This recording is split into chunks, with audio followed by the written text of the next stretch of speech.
When the Seahawks and Jets meet up on Sunday in a Week 17 battle at Lumen Field, there's going to be plenty of star power at the receiver and cornerback positions. Rob Rang and I will be breaking down those matchups and much more on Matchup Wednesday here on the Locked On Seahawks podcast. You are Locked On Seahawks, your daily Seattle Seahawks podcast. Part of the Locked On Podcast Network, your team every day.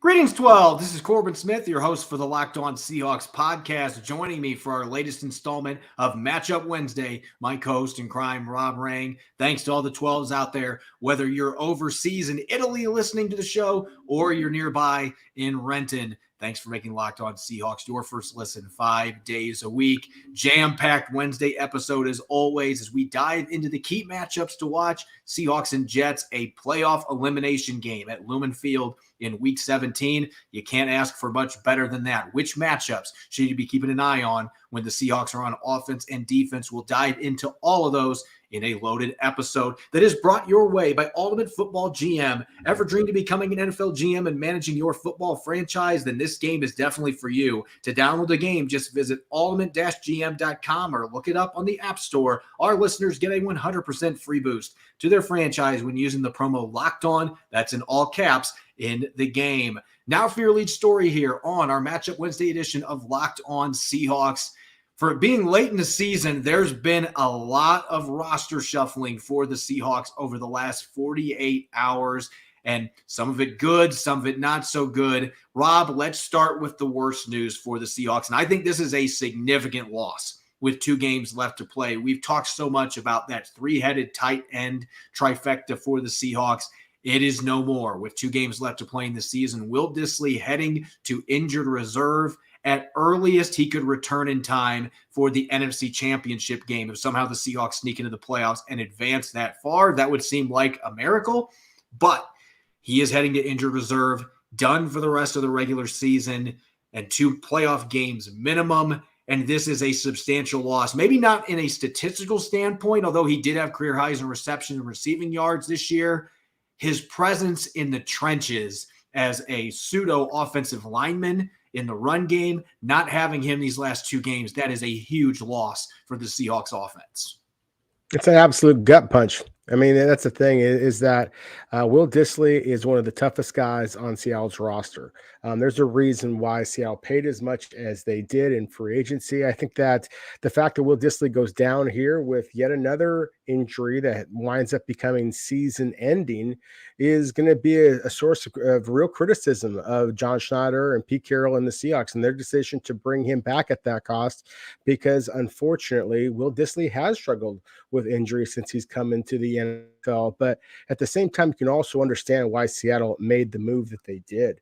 Dissly, as you said, I mean, he is basically an extra offensive lineman in the running game.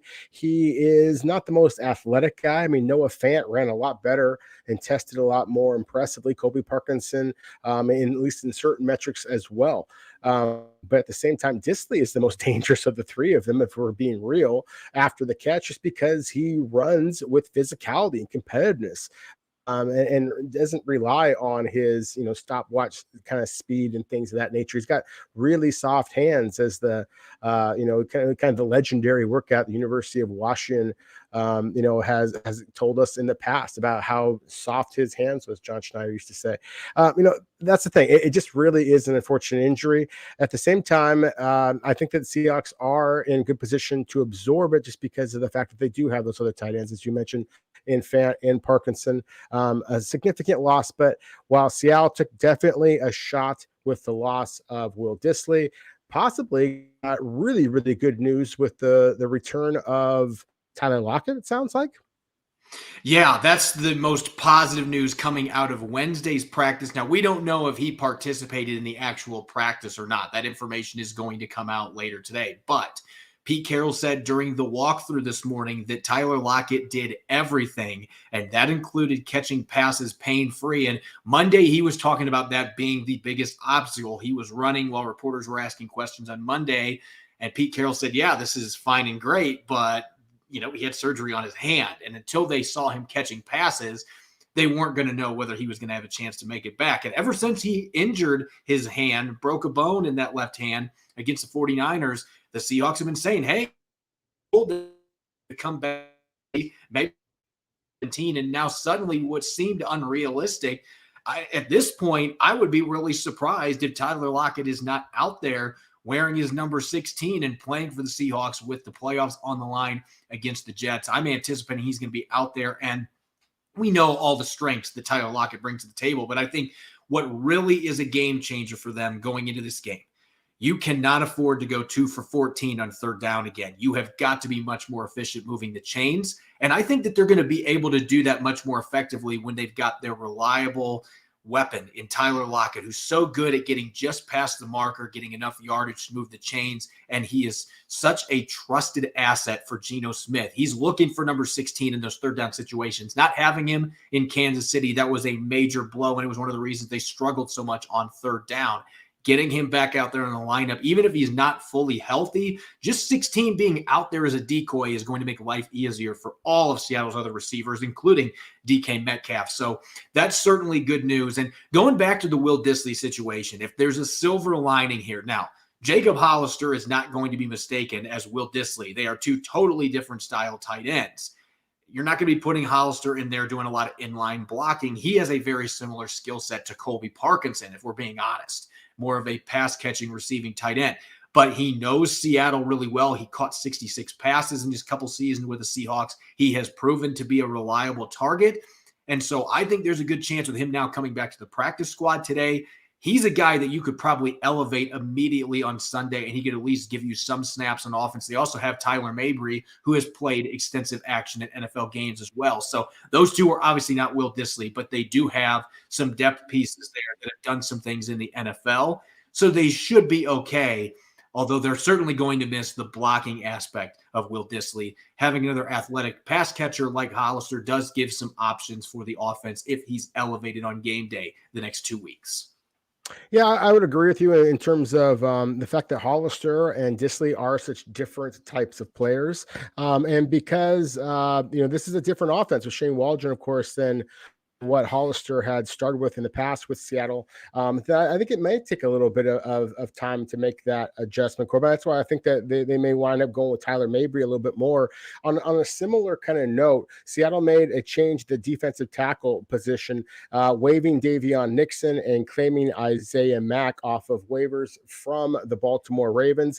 I think that this was a wise move just because of the fact that Seattle has and struggled to stop the run. And Mack is just a bigger, wider, broader man. He is able to hold up at the point of attack, more of a two-gap kind of a presence than what Nixon was, who was a little bit reliant on his initial quickness, more of a penetrator. And that's not exactly what Seattle has been looking for. But still, I like the moves to just kind of reshuffle the cards, so to speak, on the defensive line. That really is what has been proven this year, has been the difference between the winning and losing clubs. As much as it's been the quarterbacks, it's been who has the more dominant front four, front three, front seven, whatever you want to call it, front in the NFL. Those are the teams that are consistently winning football games. Yeah, and Mack is going to at least give the Seahawks some depth at the nose tackle position where he's played quite a few snaps. Davion Nixon was not going to play that position. I'll admit I'm a little disappointed that we don't get to see if Nixon can kind of resurrect his career a little bit in Seattle, because I loved his tape at Iowa. But he doesn't fit that nose tackle position at all. And Max certainly does. In fact, I believe he had a sack and a half for the Titans his rookie year a few years ago. So he can rush the passer a little bit. Not the biggest nose tackle, but certainly can play that position. Al Woods did practice today, or was expected to practice today. So that is good news on that front. Mack is just giving them insurance at this point. But if they can get big number 99 out there this weekend, that would be a huge boost for their run defense. So overall, it felt like a lot of musical chairs for the Seahawks on the regular roster, as well as the practice squad. Some new faces, some old faces coming back for a second stint in Seattle like Jacob Hollister. A lot of movement on the roster as they try to figure out how they can win these next two games and maybe get some momentum and get into the postseason, but they got to take care of their own business, maybe get a little bit of help as well. To get to the postseason, they're going to have to beat the Jets on Sunday, and there's a lot of enticing matchups on both sides of the ball between two teams that, despite playing in different conferences, they have quite a bit of familiarity just with coaches and players that previously were with the other organization. There's a lot of revenge games coming up on Sunday. Which matchup should you be watching when the Seahawks are on offense? We're going to get to those coming up next on our Matchup Wednesday edition of Locked On Seahawks. This episode is brought to you by Ultimate Football GM. Ever dreamed of becoming an NFL GM and managing your own football franchise? Well, your dream can come true, and this game is definitely for you. Manage every strategic aspect of your team, play through the season, and lead your team to glory. You're responsible for hiring the right coaches and coordinators, trading players, making draft picks, navigating your franchise through free agency and the draft, and all the ups and downs of a season. All this in a challenging, realistic game world. Ultimate Football GM is completely free and playable on our online or offline. Play on the go as you want and when you want to.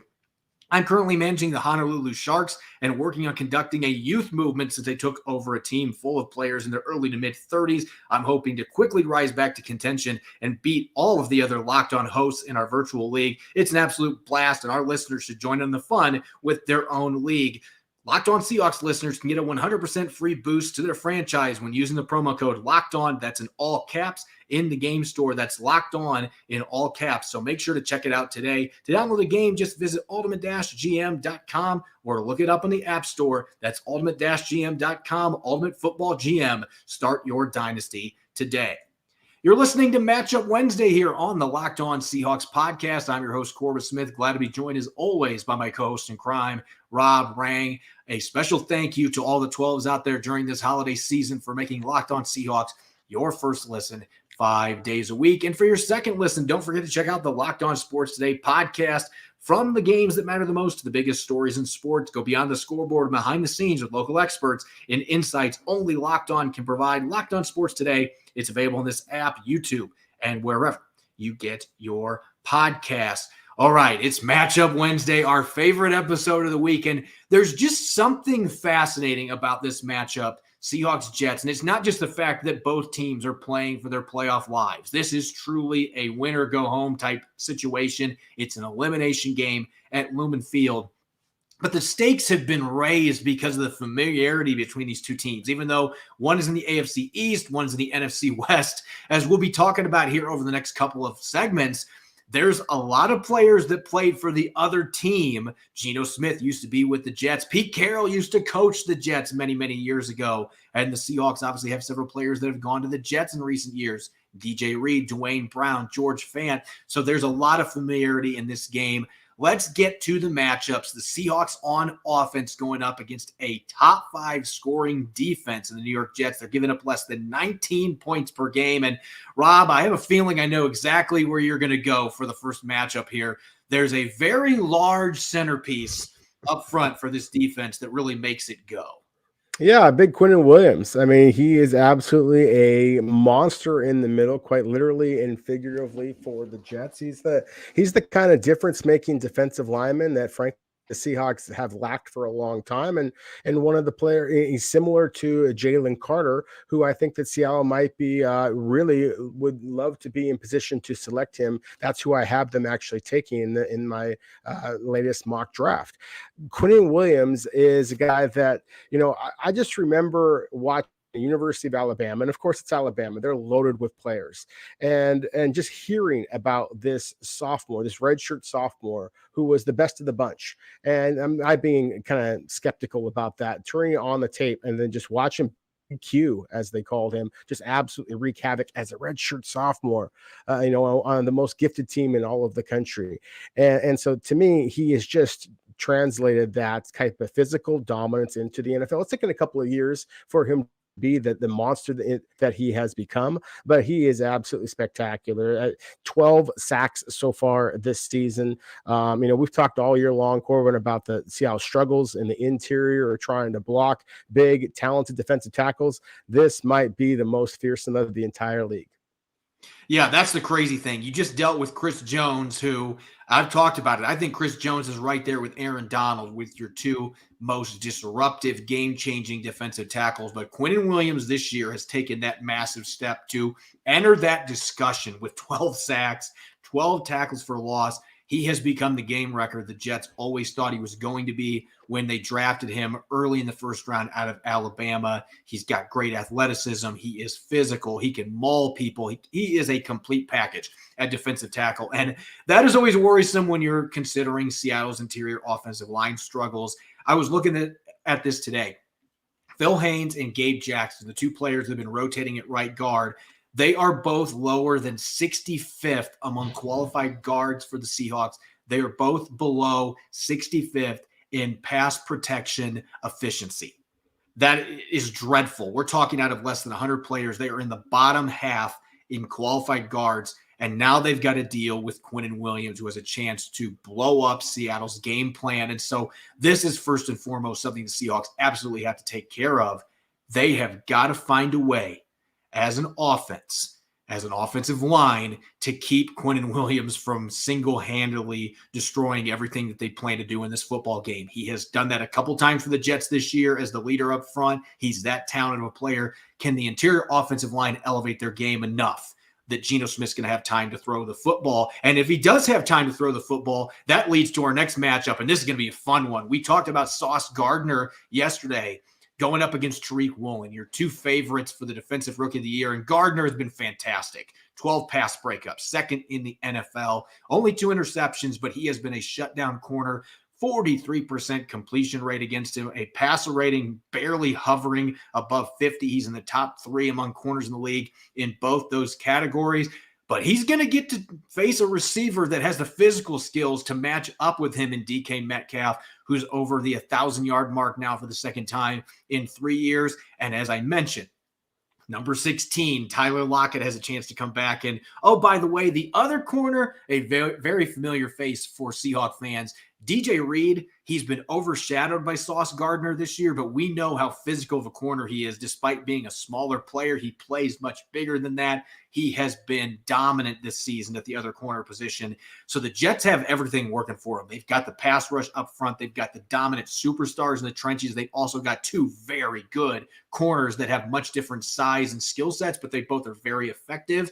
So this is really best versus best. DK Metcalf, Tyler Lockett, 2 of the best receivers in the NFL, going up against DJ Reed and Sauce Gardner, one of the best corner tandems in the NFL. This is one of those get your popcorn ready matchups, and you're just hoping Geno Smith has enough time that he can get the football to those receivers and test those corners in what should be the matchup of this game. Yeah, I think that's very well said. I think that the trying to slow down Quinnen Williams has to be priority number one. It's what is going to very likely determine who wins this game, is whether or not Seattle can slow him down. But in terms of the most entertaining matchups, and there's no question about it, Seattle's wide receivers, especially if Tyler Lockett is able to play against the Jets cornerbacks, really should be fun.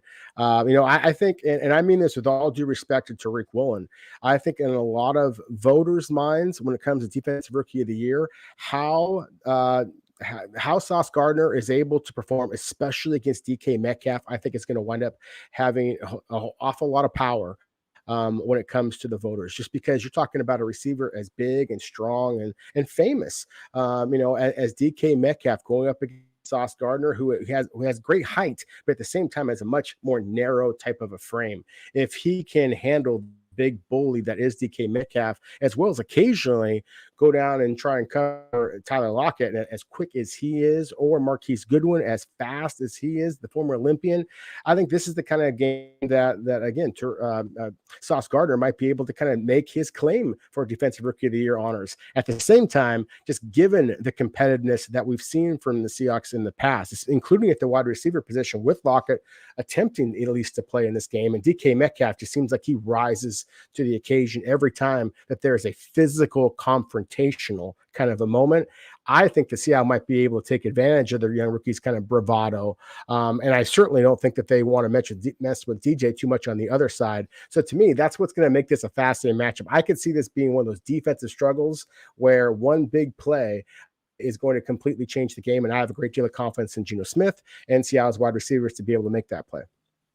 If you want to be able to set up that passing game, you got to be able to figure out how you can bottle up the run game from the second half on Saturday and carry it over to this game, because This Jets team, they can get after the quarterback. It's not just Quinnen Williams. They've got other players that can get after the QB, and they do it without blitzing. They have the lowest blitzing rate in the entire NFL. Robert Saleh, he is sending 4 regularly. That is not their game to send 5, 6, 7 rushers after the quarterback. He doesn't need to because his front 4 is effective at getting pressure on a consistent basis. And so to slow that defensive line down and maybe open up some play action opportunities, you're going to have to find a way to bottle up that run game that you had in Kansas City. So I'm looking at Ken Walker III against this Jets linebacking core, CJ Mosley in particular, getting mobile. The numbers, 2 tackles, an interception, 4 tackles for loss as well. Even at 30 years old, is still a pretty darn good athlete at the linebacker position. He's had a nice resurrection season after battling some injuries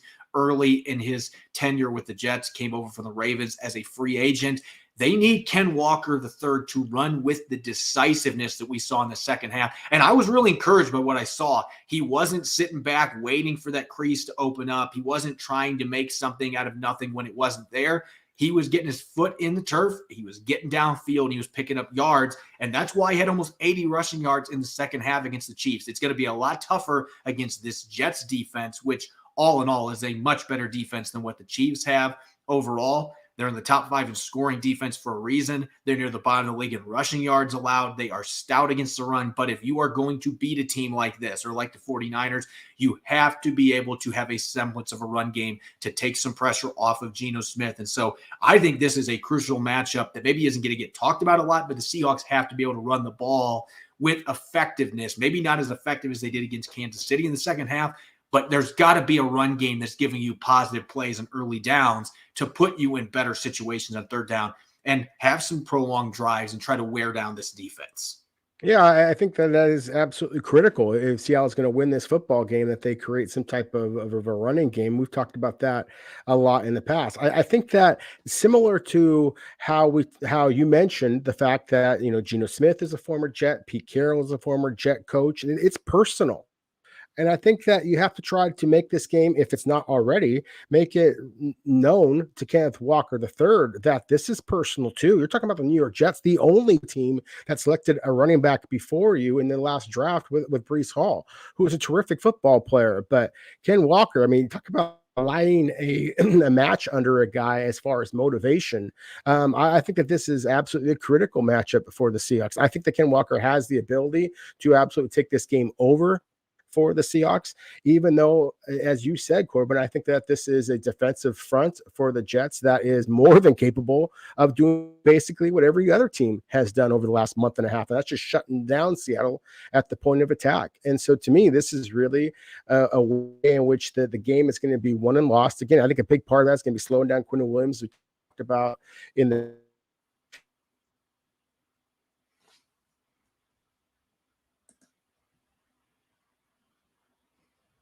about what CJ Mosley is going to be bringing, because he's just a different level of physicality. And then Quan Alexander, all of his time previously in San Francisco, he knows Seattle and what they'd like to do. I think throwing the ball to the tight ends is also important, but I think the backs in particular are going to be very important for if Seattle's going to be able to get this victory. The Jets are in the bottom 10 in the league for allowing receptions and receiving yards to tight ends. They have only given up 2 touchdowns, though, and that is a constant for this defense. They just don't give up a lot of points. They're very good in the red zone, and so having a run game to complement your passing game is going to be pivotal for this one. We're going to switch gears now going into our next segment, the Seahawks on defense going up against the Jets offense that will be happily welcoming back Mike White under center. They're hoping to get their offense charged up after several struggles with Zach Wilson under center. We'll look at those 3 key matchups coming up next year on our Matchup Wednesday edition of Locked On Seahawks. This episode is brought to you by Audible. Audible is releasing a slate of new football podcasts we're sure you're going to love. That's why you'll be able to find an episode from the league available as a bonus episode on Locked On NFL, narrated by Super Bowl champion and former Seahawks star Richard Sherman and sports broadcaster and rising star Taylor Rooks. The League is an 8-part docuseries about the most bizarre, inspirational, and unlikely stories connected to America's favorite sport, pro football. You won't want to miss these untold stories spanning from the 1940s through the present Our bonus episode is called The We of the Cowboy and is an incredible story about the 1977 Dallas Cowboys brought in Bruce Lee's protege to teach their defense martial arts, ushering in a new approach to the way the league is trained. Each story offers equal parts history, entertainment, and social commentary, so head on over to Locked On NFL for a bonus episode of the league or catch the full series wherever you get your podcast. It's available now on Audible. Audible, get in the game. You're listening to the Matchup Wednesday edition of Locked On Seahawks. This is your host, Corbin Smith, joined as always by my co-host in crime, Rob Rang. Thanks to all the 12s out there, regardless where you're listening from, for making Locked On Seahawks your first listen 5 days a week. We greatly appreciate it. We've got a pivotal playoff elimination game coming up at Lumen Field on Sunday. The 7-8 Seahawks, the 7-8 Jets, both teams looking to get back to 500 and keep their slim playoff hopes alive. For the Seahawks to get that done, they're going to have to turn in another stellar defensive performance. They held up pretty well against Patrick Mahomes and the Chiefs, and the Jets are not going to be mistaken for the Chiefs. They are one of the bottom scoring teams in the NFL. They've had major issues at the quarterback position, but the one player they have rallied around has been Mike White, and he has been cleared to play in this game. So they're going to have the quarterback that seems to have bought the locker room's trust and respect. He is going to be back under center. And this is a Jets team that, even though they have had issues scoring points, Rob, there is a lot of talent on this roster, particularly at the receiver position, where they've invested a lot of money and draft capital in a really explosive, athletic core of receivers. Yeah, this is going to be a really fun matchup in a lot of different ways. I think that it's easy to kind of focus in on, the top cornerbacks and receiver matchups, just because, as we talked about previously, with the Sauce Gardner on the other opposite side against DK Metcalf and Tyler Lockett, then there's going to be a lot of comparisons. And I think that it's going to extend more than just Tariq Woolen on the outside, and in the first round pick, Garrett Wilson for the Jets. It could go inside to that nickel and slot receiver matchup, Elijah Moore, Kobe Bryant. I think it's going to be a critical one. But I'm going to focus in here for just a moment on the quarterback, Mike White, Corbin. I just think that this is a really interesting quarterback. I remember evaluating him at Western Kentucky. He started his career at South Florida. He didn't play football. He focused on baseball all throughout his middle school and high school life. Didn't become the starting quarterback in Florida, in the high school in Florida, until his senior year. But it was an incredible senior year. Led him to the state title. He was Mr. Florida in some respects. Wound up going to South Florida, and then eventually again went to the Hilltoppers in Western Kentucky.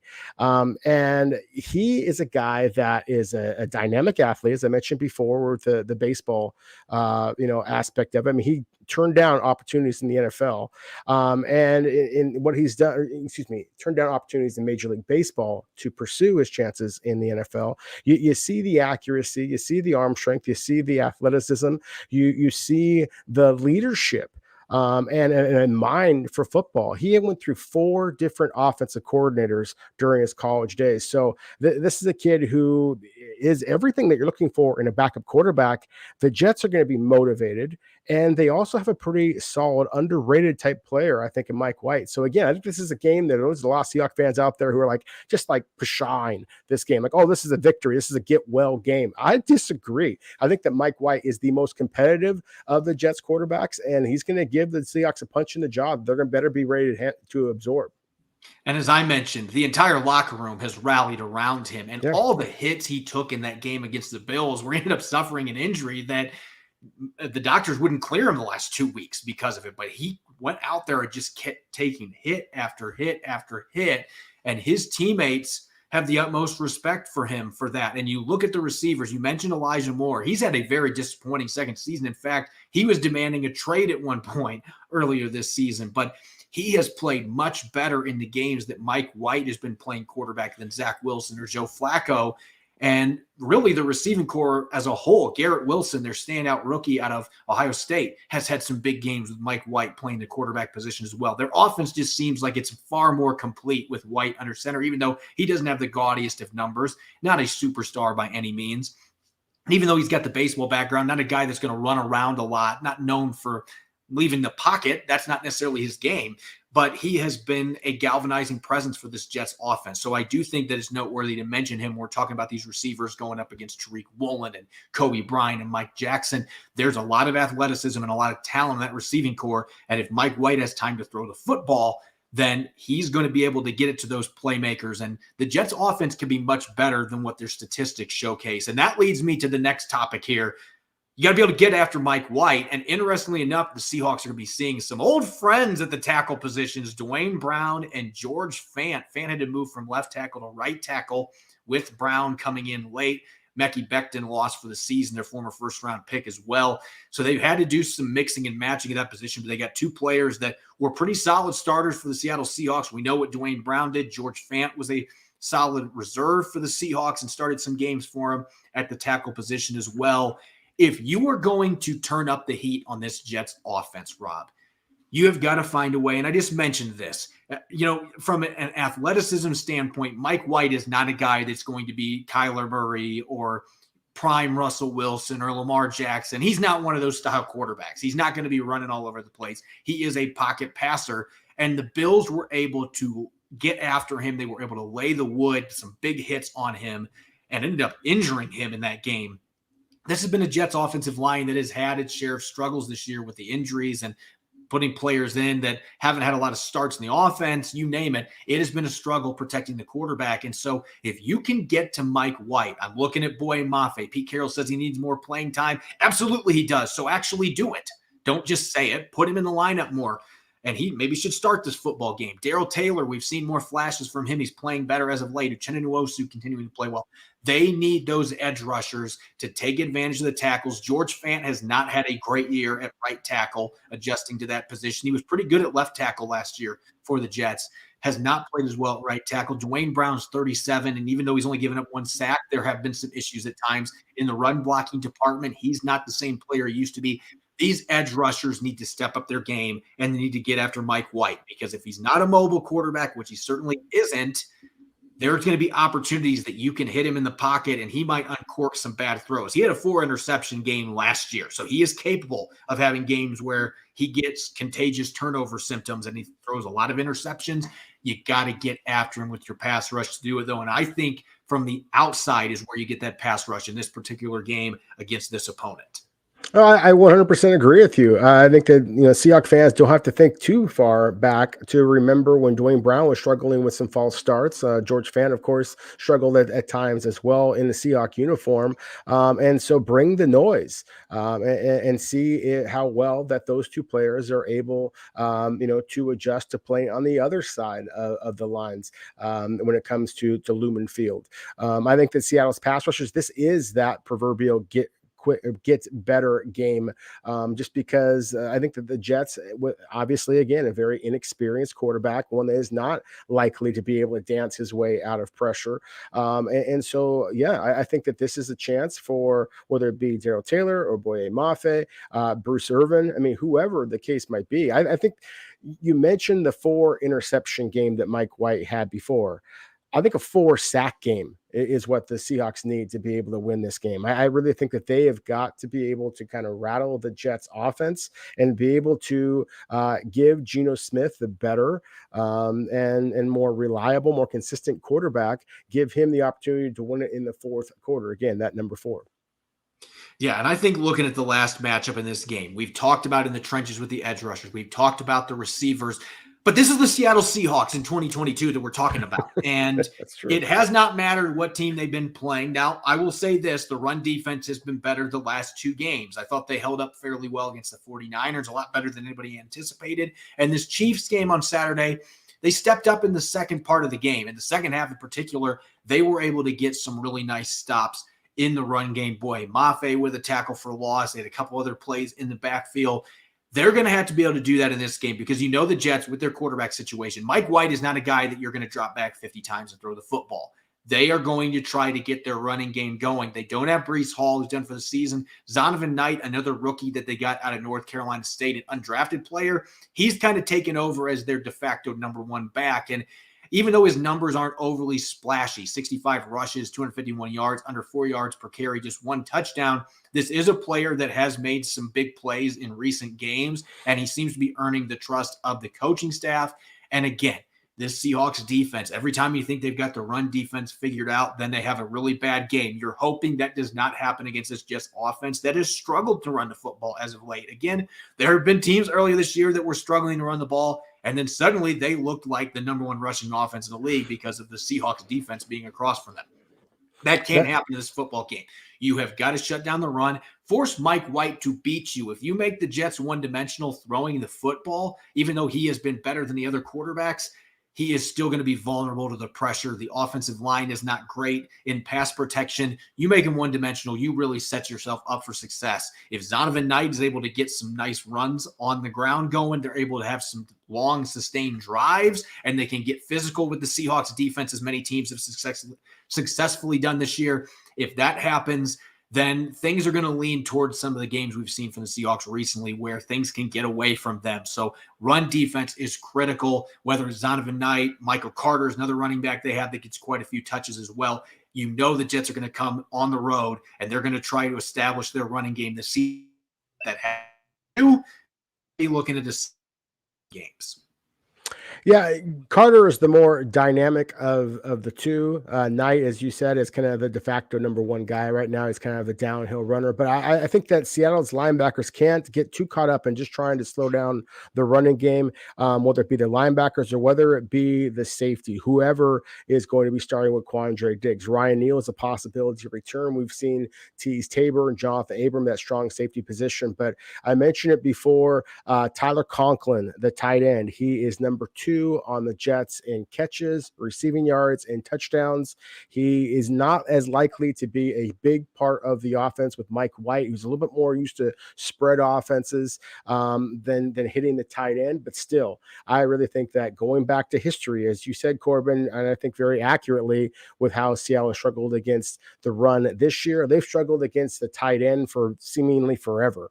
And so I do think that is definitely a matchup that bears a lot of watching as well.